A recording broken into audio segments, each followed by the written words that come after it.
যে গাড়িটা আমাদেরকে নিয়ে যাবে giant Buddha statue, Tawang monastery, যেটা হলো এশিয়ার দ্বিতীয় বৃহত্তম বৌদ্ধ মনেস্ট্রি, তারপর নিয়ে যাবে উর্গেলিং মনেস্ট্রি বা গোম্পা, আর সবশেষে নিয়ে যাবে ওয়ার মেমোরিয়াল। এই মঠটার ভেতরে ঢুকলে দেখতে পাবেন রয়েছে একটা 28 ফুট উঁচু সোনার বৌদ্ধ মূর্তি। মেরাক লামা লোদ্রে গ্যাতসো এই তাওয়াং মঠটির প্রতিষ্ঠা করেন। যেহেতু এই মঠটি ঘোড়ার নির্বাচিত স্থানে তৈরি হয়, তাই মঠটির নামকরণ করা হয় তাওয়াং।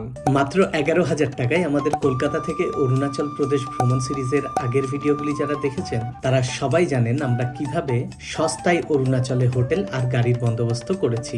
যারা এখনো আমাদের আগের ভিডিওগুলি দেখেননি তাদের অনুরোধ করব আমাদের আগের ভিডিওগুলি দেখে নিন, যেখানে সস্তায় অরুণাচল ভ্রমণের নানা খুঁটিনাটি বিষয় আমরা তুলে ধরেছি। আমরা যেহেতু ইতিমধ্যে অরুণাচলের দিরাং শহর, সাংতি ভ্যালি, মন্ডালা টপ, দিরাং জং, দিরাং বাজার, Nukmadung war memorial, Sela tunnel, Sela lake, Jaswantgarh war memorial, Nuranang জলপ্রপাত বা জাং ফলস, তাওয়াং শহর, PTSO lake, Nagula lake, Sangetsar lake বা মাধুরী লেক আর বুমলা পাস সহ বিভিন্ন বিখ্যাত ভ্রমণ গন্তব্যগুলি ঘুরে ফেলেছি। তাই আজ তাওয়াং শহরের যে যে জনপ্রিয় জায়গাগুলি বাকি রয়েছে সেগুলো ঘুরে দেখব। মানে এক কথায় তাওয়াং সাইট সিন ভ্রমণ করব।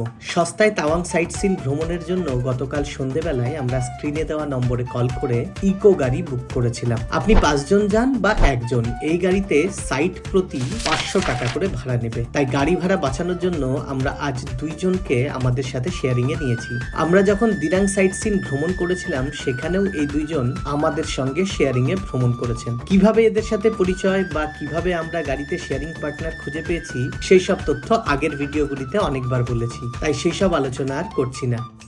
আজ তাওয়াং শহরে আমাদের তৃতীয় দিন। ঘড়িতে এখন সময় সকাল 10:15। সকাল 10:30টার সময় আমাদের গাড়ি আসার কথা আছে আমাদের হোটেলের ঠিক এই নিচেটাতেই। যে গাড়িটা আমাদেরকে নিয়ে যাবে giant Buddha statue, Tawang monastery, যেটা হলো এশিয়ার দ্বিতীয় বৃহত্তম বৌদ্ধ মনেস্ট্রি, তারপর নিয়ে যাবে উর্গেলিং মনেস্ট্রি বা গোম্পা, আর সবশেষে নিয়ে যাবে ওয়ার মেমোরিয়াল। যাই হোক, আমাদের গাড়িটা চলে এসেছিল, তাই আমরা উপর থেকে নিচে নেমে এলাম। এই হলো আমাদের আজকের গাড়ি AR033962। এই দাদা আমাদেরকে নিয়ে যাবেন আজ। भैया आपका नाम बताएंगे? मेरा नाम ठिल्ले। ठिल्ले, ओके भैया। और आपका फ़ोन नंबर दे दीजिए अगर किसी को कांटेक्ट करना हो। 8731 95 4876 4876। তাহলে দেখতেই পেলেন দাদার সাথে পরিচয় করিয়ে দিলাম, দাদার নাম্বারও দিয়ে দিলাম। এই নাম্বারে দাদাকে কল করে ডিরেক্ট বুকিংও করতে পারেন, অথবা ইউনিয়নের নাম্বার যেটা আমি দিয়ে রেখেছি সেই ইউনিয়নের নাম্বারে যোগাযোগ করেও কিন্তু আপনারা বুকিং করতে পারেন। লোকাল সাইট সিন প্রত্যেকটা পয়েন্টের জন্য 500 টাকা করে, আর বুমলা পাসের জন্য 3800 পাস সমেত। নেহেরু মার্কেট পার হয়ে আমরা এখন ওল্ড মার্কেটের ভেতর দিয়েই এগিয়ে যাচ্ছি সামনের দিকে। আমাদের প্রথম পয়েন্ট হলো তাওয়াং মনেস্ট্রি, যেটা হলো এশিয়ার দ্বিতীয় বৃহত্তম বৌদ্ধ মনেস্ট্রি। তাওয়াং শহরটা বেশ বড়, আর কম বেশি প্রতিটি গলিতেই থাকার হোটেল বা হোমস্টে আছে। তবে আমি ব্যক্তিগতভাবে সবাইকে তাওয়াং নেহেরু মার্কেট বা তাওয়াং ওল্ড মার্কেট এরিয়ার হোটেলগুলোতে থাকতে বলবো, কারণ এই এরিয়া থেকে বাজার, খাবার, রেস্টুরেন্ট বা অন্যান্য কেনাকাটা করার সমস্ত দোকানগুলি পেয়ে যাবেন খুব কাছাকাছি। আমরা যে হোটেলে ছিলাম সেখান থেকে তাওয়াং মনেস্ট্রির দূরত্ব মাত্র 4 কিলোমিটার। গাড়িতে পৌঁছতে সময় লাগবে প্রায় 15 মিনিট। এই এন্ট্রির জন্য 50 টাকা লাগলো। 30 রুপিস ও 30 টাকা লাগলো। এই তাওয়াং মনেস্ট্রিতে ঢোকার জন্য আগে 50 টাকা করে নেওয়া হতো, তবে এখন 30 টাকা নেওয়া হচ্ছে। তো আমরা এই 30 টাকা দিয়ে তারপর এই গেটটা দিয়ে ঢুকে পড়লাম ভেতরে। যাই হোক, আমাদের গাড়ি এসে থামলো তাওয়াং মনেস্ট্রি চত্বরে। এটা হলো তাওয়াং মনেস্ট্রিতে ঢোকার গেট। আমরা এই গেটটা দিয়ে ভেতরে ঢুকে যাচ্ছি এবার। তাওয়াং মঠের প্রাচীন নাম ছিল গালদেন নামগেয়াল লাতসে, তবে সবাই এটিকে তাওয়াং মনেস্ট্রি নামেই বেশি চেনেন। এই মঠটির তাওয়াং নামকরণ আর প্রতিষ্ঠার পেছনে আছে একটি ইন্টারেস্টিং গল্প। আজ থেকে প্রায় 1400 বছর আগে বর্তমানের তিব্বতে রাজাদের পৃষ্ঠপোষকতায় বৌদ্ধ ধর্ম বিস্তার লাভ শুরু করে। তবে পরবর্তী 400-500 বছরের মধ্যে তিব্বতী বৌদ্ধ ধর্ম রিংমা, কাগ্য, শাক্য আর গেলুক এই 4টি প্রধান সম্প্রদায়ে বিভক্ত হয়ে যায়। এই গেলুক সম্প্রদায়ের প্রধান ধর্মগুরুকে বলা হয় দলাই লামা। একজন দলাই লামার মৃত্যু হলে তার স্থানে নিযুক্ত হন পরবর্তী দলাই লামা। অতীতকাল থেকেই এই দলাই লামা ধর্মগুরুর পাশাপাশি রাজনৈতিক প্রধান হিসেবেও কাজ করেন। বর্তমান দলাই লামা হলেন চতুর্দশ দলাই লামা, তার মানে তার আগেও 13 জন দলাই লামা ছিলেন। প্রাচীন কাল থেকেই চারপাশে পাহাড়ে ঘেরা সমুদ্রপৃষ্ঠ থেকে প্রায় 10,000 ফুট উচ্চতায় থাকা তাওয়াং এলাকা ছিল তিব্বত, ভুটান ও ভারতের ব্যবসায়ীদের মিলনস্থল। যদিও সেই এলাকার নাম তখনও তাওয়াং হয়নি। তিব্বতের গেলুক সম্প্রদায়ের পঞ্চম দলাই লামা চেয়েছিলেন তিব্বতের কাছে থাকা অরুণাচল প্রদেশ, ভুটান ও সিকিম সহ পূর্ব হিমালয়ের বিভিন্ন এলাকায় তিব্বতী গেলুক বৌদ্ধ ধর্মের বিস্তার ঘটাতে। তাই তার নির্দেশে 1680 সালে মেরাক লামা লোদ্রে গ্যাতসো এই তাওয়াং মঠটির প্রতিষ্ঠা করেন। কথিত আছে মঠ নির্মাণের সঠিক স্থান খুঁজে বের করার জন্য মেরাক লামা একটি ঘোড়াকে ছেড়ে দেন। ঘোড়াটি ঘুরতে ঘুরতে শেষমেশ একটি পাহাড়ের চূড়ায় পৌঁছে থেমে যায়। এটিকে দৈবিক সংকেত ধরে সেই স্থানেই মঠ নির্মিত হয়। তা শব্দের অর্থ হলো ঘোড়া আর ওয়াং শব্দের অর্থ হলো নির্বাচিত স্থান। যেহেতু এই মঠটি ঘোড়ার নির্বাচিত স্থানে তৈরি হয়, তাই মঠটির নামকরণ করা হয় তাওয়াং। আর সময়ের সাথে সাথে আশেপাশের এলাকারও নামকরণ হয় তাওয়াং। বর্তমানে সারা বিশ্বে যতগুলি সক্রিয় মঠ আছে, সেগুলোর মধ্যে বিশ্বের দ্বিতীয় বৃহত্তম মঠ হলো এই তাওয়াং মনেস্ট্রি। এই মঠে বর্তমানে প্রায় 450 থেকে 500 বৌদ্ধ ভিক্ষু বসবাস করেন আর প্রতিদিন ধর্মীয় আচার, ধ্যান ও পাঠচর্চা চালিয়ে যান। বহু তরুণ ভিক্ষু ধর্মগ্রন্থ, দর্শন ও তন্ত্র শিক্ষা গ্রহণের জন্য এই মঠে স্থায়ীভাবে বসবাস করেন। তাই এই মঠে সমস্ত বসবাসকারীদের থাকার আর খাবার তৈরির জন্য রয়েছে অত্যন্ত সুবন্দোবস্ত। এখানে একটা স্তম্ভ দেখতে পাচ্ছি এই চত্বরে, খুব সম্ভবত এটা সৌরস্তম্ভ। আমাদের বিভিন্ন মন্দিরে যেমন স্তম্ভগুলো থাকে, এটাও খুব সম্ভবত তাই। এই স্তম্ভের ছায়া পড়ছে এই চত্বরের সামনে যে ফাঁকা জায়গাটা রয়েছে সেখানে। আমার পেছনে যেটা দেখতে পাচ্ছেন এটাই হলো তাওয়াং মনেস্ট্রি। এই মঠটার ভেতরে ঢুকলে দেখতে পাবেন রয়েছে একটা 28 ফুট উঁচু সোনার বৌদ্ধ মূর্তি। আমরা ভেতরে ঢুকে দেখাবো।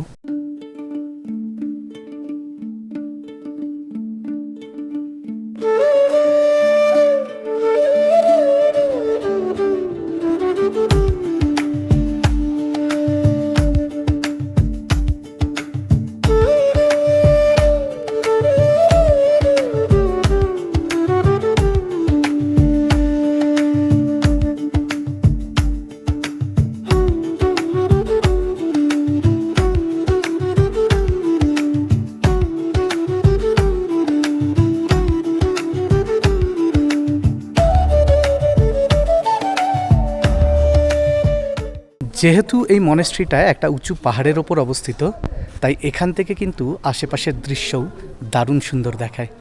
চলুন দেখাচ্ছি। মঠের এই চত্বর থেকে সামনে এগিয়ে গেলে দেখতে পাবেন পুরো যে তাওয়াং শহরটা রয়েছে সেটা কিন্তু এখান থেকে খুব ভালোভাবে দেখা যায়। দেখুন দেখাচ্ছি।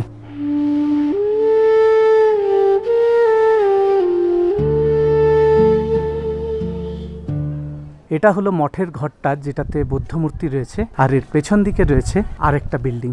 এই বিল্ডিংটা হলো আসলে একটি বৌদ্ধ ধর্মীয় স্কুল, যেখানে বৌদ্ধ ধর্মের শিক্ষা দেওয়া হয়। অরুণাচলের এই বৌদ্ধ মঠটা আপনার ভালো লাগবেই, এটা নিয়ে তো কোনো সন্দেহই নেই। এই মঠের সাথে জড়িয়ে রয়েছে আরো অনেক ইতিহাস, সেটাও আমরা জেনে নেব এবার। সমুদ্রপৃষ্ঠ থেকে প্রায় 10,000 ফুটের উচ্চতায় অরুণাচলের তাওয়াং শহরে এই মনেস্ট্রিটা। তাই এই মনেস্ট্রিটাকে সবাই তাওয়াং মনেস্ট্রি বলে। এই মনেস্ট্রিটা এমন ধাঁচে তৈরি করা আছে যেন এটা অনেকটা জং এর মতো দেখতে। জং মানে হচ্ছে দুর্গ। তো এই মনেস্ট্রিটা একটা উঁচু পাহাড়ের ওপরে, তাই এটা দেখতে অনেকটা দুর্গের মতো দেখায়। তাই এই মনেস্ট্রির শৈলীটাকে, যে স্থাপত্য শৈলী, সেটাকে আপনি জং শৈলীও বলতে পারেন।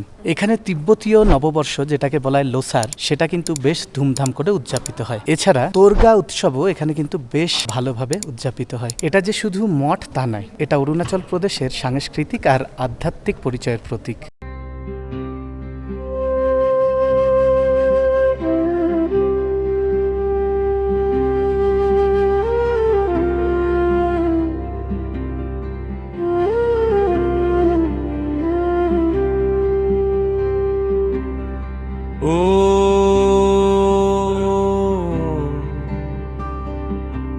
Bolo ba ba ba ba ba ba ba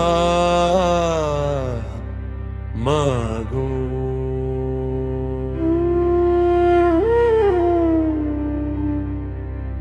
Bolo ba ba ba ba ba ba ba mago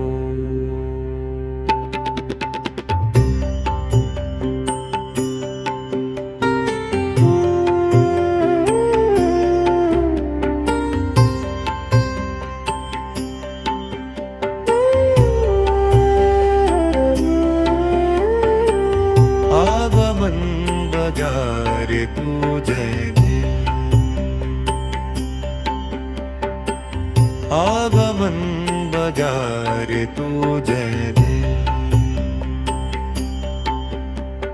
আমাদের এই চত্বরটা ভ্রমণ হয়ে গেছে। এবার আমরা গাড়িতে চড়ে এগিয়ে যাচ্ছি আমাদের পরবর্তী গন্তব্যের দিকে। প্রত্যেকটা পয়েন্টে ওই মোটামুটি আধ ঘন্টা করে সময় দেওয়া হয়। এবার কোনো জায়গায় একটু কম আর কোনো জায়গায় একটু বেশি। যাই হোক, আমরা বেরিয়ে পড়ছি এবার। ভারতের সবচেয়ে বড় বৌদ্ধ মঠ তাওয়াং মনেস্ট্রি দেখার পর আমাদের পরবর্তী গন্তব্য হলো বুদ্ধা পার্ক বা জায়েন্ট বুদ্ধা স্ট্যাচু। মিনিট 10 মধ্যেই আমরা এসে পৌঁছলাম জায়েন্ট বুদ্ধা স্ট্যাচু চত্বরে। এখান থেকে তাওয়াং শহরের ওল্ড মার্কেটের দূরত্ব মাত্র 700 মিটার, কিন্তু এই সামান্য পথ পায়ে হেঁটে অতিক্রম করা খুবই কঠিন হয়ে যায়। তার কারণ হলো রাস্তা প্রচন্ড খারাপ। যাই হোক, গাড়িতে এখানে পৌঁছে অন্যান্য বৌদ্ধ মন্দিরগুলোর মতোই প্রচুর ছোট বড় প্রেয়ার বিল বা প্রার্থনা ঘন্টা দেখতে পেলাম। 2015 সালে এখানে 30 ফুট উঁচু একটি বুদ্ধ মূর্তি স্থাপন করা হয়েছে, যেটি দেখতে সোনালী রঙের।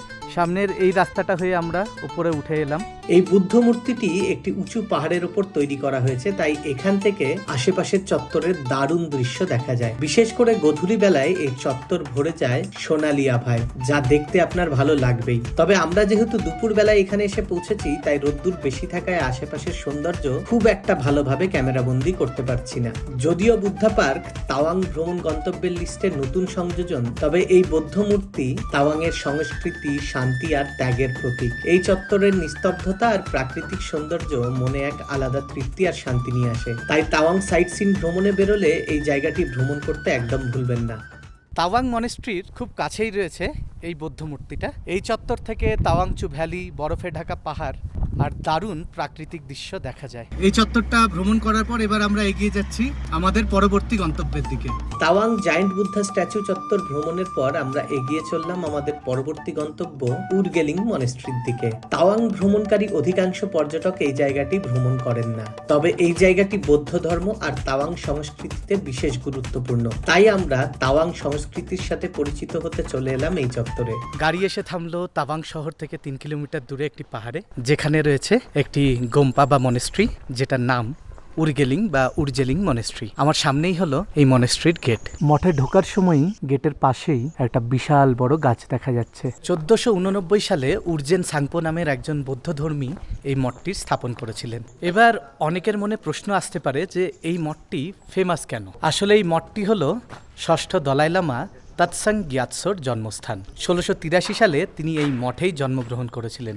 যেহেতু তিব্বতী বৌদ্ধ ধর্মের সাথে এই মঠের যোগাযোগ ছিল, তাই এই মঠের যে স্থাপনশৈলী মানে আর্কিটেকচার রয়েছে, সেটার সাথে কিন্তু তিব্বতী বৌদ্ধ আর্কিটেকচারের অনেক মিল পাওয়া যায়। সারা বিশ্বের বৌদ্ধ ধর্মীদের কাছে এই মঠটি একটি বিশেষ পবিত্র স্থান, তাই সারা বিশ্ব থেকে লোকজন কিন্তু এই মঠে ভ্রমণ করতে আসেন। মঠটি ছোট হলেও ঐতিহাসিক গুরুত্ব কিন্তু অত্যন্ত বেশি। এই মঠের চারপাশের প্রাকৃতিক সৌন্দর্য, অপরূপ উপত্যকা, বনফুল আর প্রার্থনা পতাকা, এই মঠটার যে লোকেশনটা সেটা কিন্তু দারুণ। চারিদিকে গাছে ঘেরা এই মঠটা দেখতে কিন্তু বেশ সুন্দর দেখাচ্ছে। ওই সামনে রয়েছে এই মঠে ঢোকার প্রবেশদ্বার। ভেতরে ঢুকে যাচ্ছি এবার। এই যে যেমন চোরটেন থাকে, চোরটেনের মতো অনেকগুলো চোরটেন রয়েছে।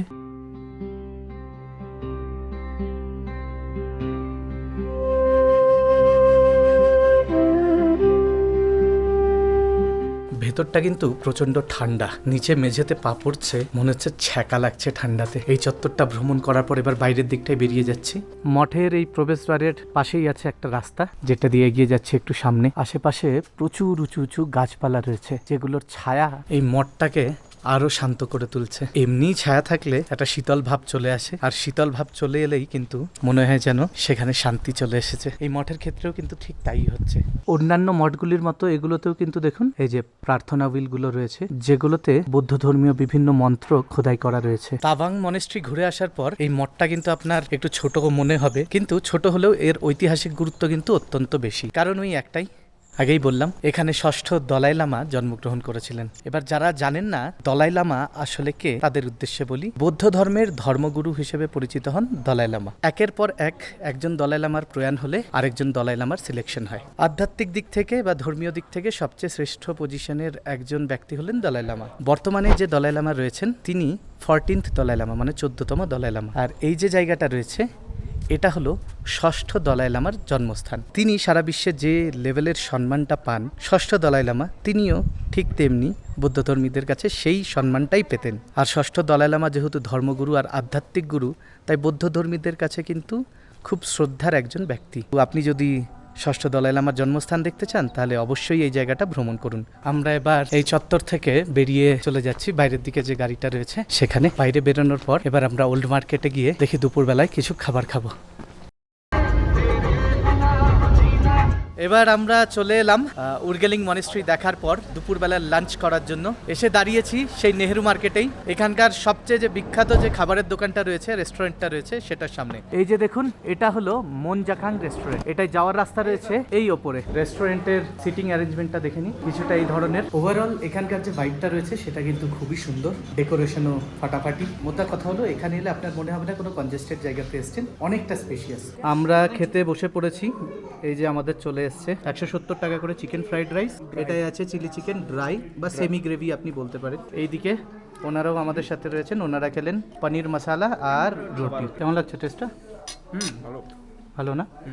আমাদের খাওয়া দাওয়া কমপ্লিট হয়ে গেল। আমাদের ছিল 4 plate chicken fried rice, 1 plate chilli chicken, ছিল একটা পনির বাটার মশালা। আমরা খেতে বসেছিলাম কর্নারের যে সিটটা রয়েছে সেখানে। বাইরে মোটামুটি এই চত্বরে যে হোটেলগুলো রয়েছে সেগুলোতে 1 প্লেট খাবারের দাম মোটামুটি পড়ে 120 টাকার কাছাকাছি, আর এখানে পড়ে 160 থেকে 70 টাকার কাছাকাছি। কিন্তু এখানকার টেস্ট আর বাইরের টেস্টের মধ্যে কিন্তু আকাশ পাতাল তফাৎ।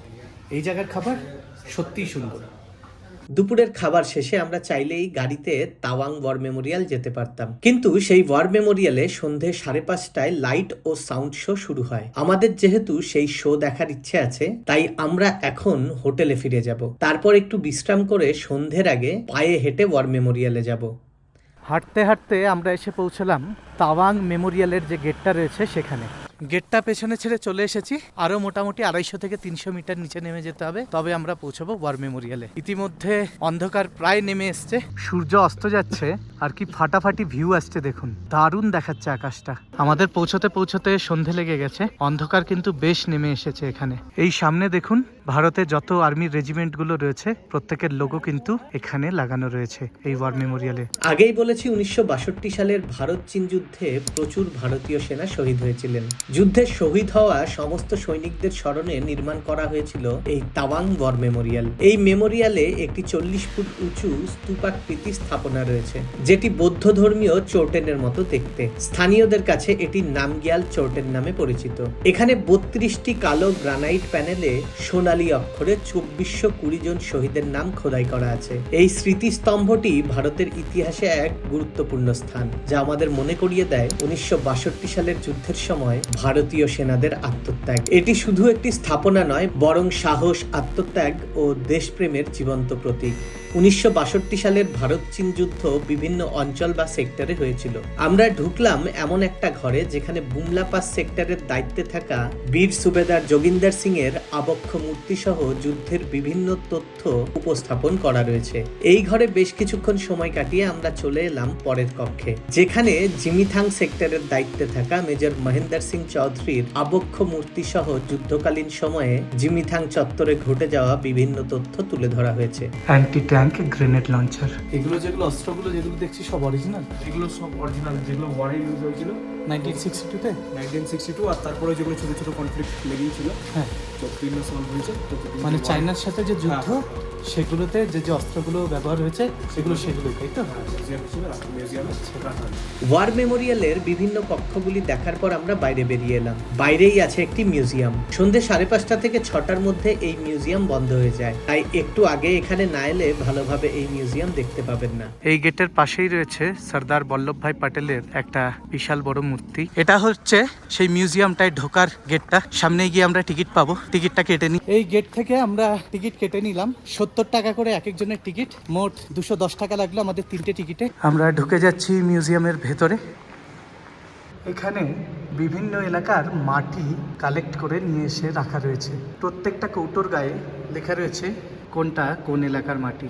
মেজর রালেংনাও খাতিং বা বব খাতিং হলো ভারতীয় সেনাবাহিনীর এক কিংবদন্তি নাম। 1912 সালে তিনি মণিপুরে জন্মগ্রহণ করেন। দ্বিতীয় বিশ্বযুদ্ধে তার ভূমিকা ছিল অসাধারণ।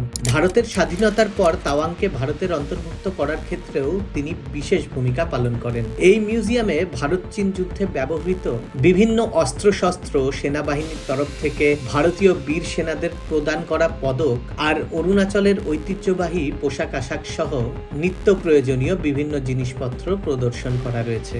এই মিউজিয়ামে মেজর বব খাতিংয়ের জীবনী, এছাড়া তাওয়াংয়ের হিস্ট্রি, আর 1962 সালের ভারত ও চীনের যে যুদ্ধ হয়েছিল সেই যুদ্ধের ব্যাপারে প্রচুর ইনফরমেশন রয়েছে।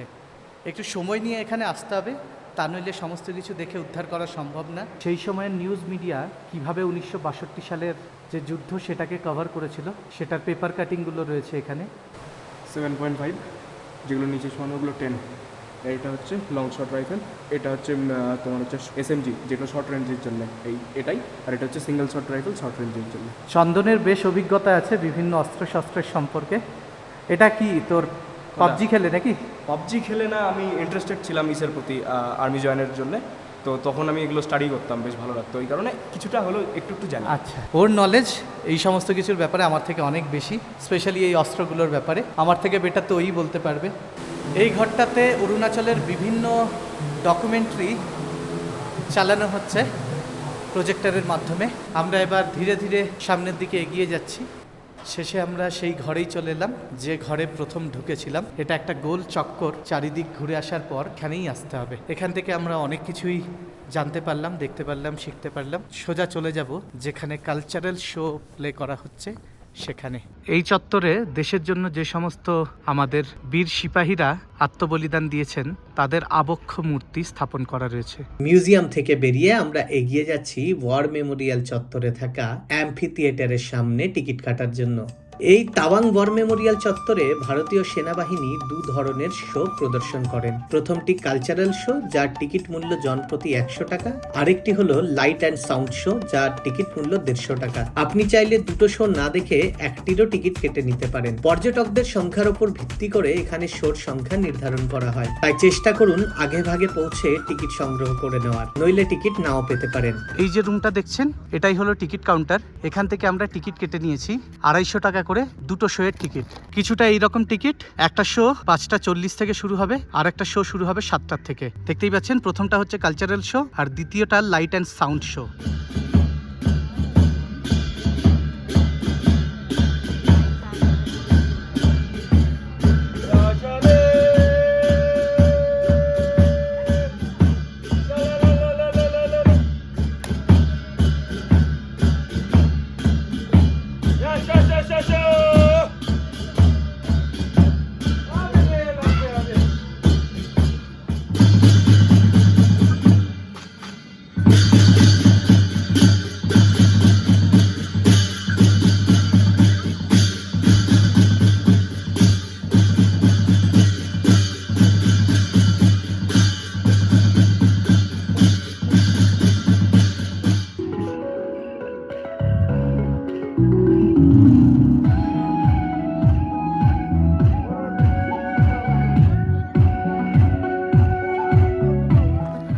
একটা শো শেষ হলো, আর লাইট অ্যান্ড সাউন্ড শো যেটা আছে সেটা আবার 5:40 থেকে শুরু। কালচারাল শো দেখার পর আমরা চলে এলাম অ্যাম্ফি থিয়েটারের সামনে। এটাই হলো সেই অ্যাম্ফি থিয়েটারটা। দেখুন এরকম সিটিং অ্যারেঞ্জমেন্ট রয়েছে। এটার থেকে সামনের দিকে তাকালেই দেখতে পাবেন সেই ওয়ার মেমোরিয়ালটা যেটাতে আমরা গিয়েছিলাম। এই মুহূর্তে দেখুন সন্ধে লেগে যাচ্ছে, আর এই যে পর্দাটা দেখছেন এখানেই প্রজেক্টরের মাধ্যমে প্রেজেন্ট করা হবে ডকুমেন্টারিটা। और मैं आप सभी देशवासियों का हार्दिक स्वागत करता हूँ। 1962 में किए गए चीन के विश्वासघात के बाद तवांग क्षेत्र में भारतीय सेना ने अपना रुख बदला और सीमाओं पर गश्त बढ़ा दी। ये कर अल्फा कंपनी की सुरक्षा के लिए खतरा हो सकती थी। ऐसी स्थिति में वीर नायकों की इस छोटी टुकड़ी बुल्ला पर भी चीनी सेना ने हमला किया। 15,200 फीट की ऊंचाई पर सर्द हवाओं के बीच बुल्ला की लड़ाई छिड़ गई। ये कथा है हिंदुस्तानियों के शौर्य की, अतुल्य बलिदानों की, उन जाबाजों की जिन्होंने अपनी मातृभूमि के लिए हंसते हंसते शहादत की चादर ओढ़ ली और देश पर कुर्बान हो गए। मातृभूमि से खुद से भी ज्यादा करें प्यार। हम हैं भारतीय, हमारी है यही पहचान। देश की माटी तिलक लगाना, आन बान और शान। नजरों में बसा हुआ तिरंगा और दिल में सच्चा हिंदुस्तान। सारे जहां से अच्छा हिंदुस्तान, अच्छा Hindustan. Ladies and gentlemen, I request you all to please rise for the national anthem. এই যে লাইট অ্যান্ড সাউন্ড শোটা ছিল সেটা দেখে আমরা বাইরে বেরোলাম। এত ফাটাফাটি, সেই 1962 যুদ্ধের সময়ের যে রেকর্ড করা অরিজিনাল ভয়েসগুলো প্লে করা হচ্ছিল যখন চীনা সেনাবাহিনী আক্রমণ করে দিয়েছে ভারতীয় বাহিনীর ওপর। উফ, যারাই তাওয়াং ঘুরতে আসবেন প্রত্যেকের কাছে রিকোয়েস্ট এখানে এসে কিছুক্ষণ নিজের সময় অন্তত দিন এই লাইট শোটা দেখার জন্য। কেবল তো 100 মিটারও আসিনি, আরও যেতে হবে 650 মিটার। তো সবাইকে আগেই সতর্ক করে দিচ্ছি, শারীরিকভাবে সুস্থ থাকলেও এখান থেকে ওল্ড মার্কেট অবধি হেঁটে যাওয়ার কথা ভুলেও ভাববেন না। আমরা ভেবে নিয়েছি, আপনারা ভাববেন না। গাড়ি করে আসুন, গাড়ি করেই যান। এই নিচে ওয়ার মেমোরিয়ালে যাওয়ার রাস্তাতেই রয়েছে ইন্ডিয়ান এয়ারফোর্সের একটা ক্যাম্প। যাই হোক, এগিয়ে যাচ্ছি।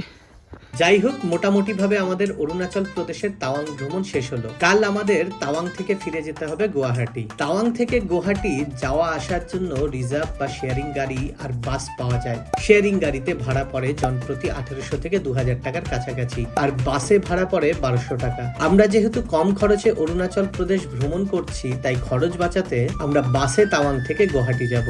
বহু পর্যটক এই বাসে চড়েই কম খরচে গুয়াহাটি থেকে আবার তাওয়াং আসেন। বাসে সময় লাগে প্রায় 20 ঘন্টা। গুয়াহাটি অরুণাচল বাস যাত্রা কতটা কষ্টকর বা কতটা আরামের সেটা জানতে চাইলে আমাদের পরবর্তী পর্বটি দেখুন।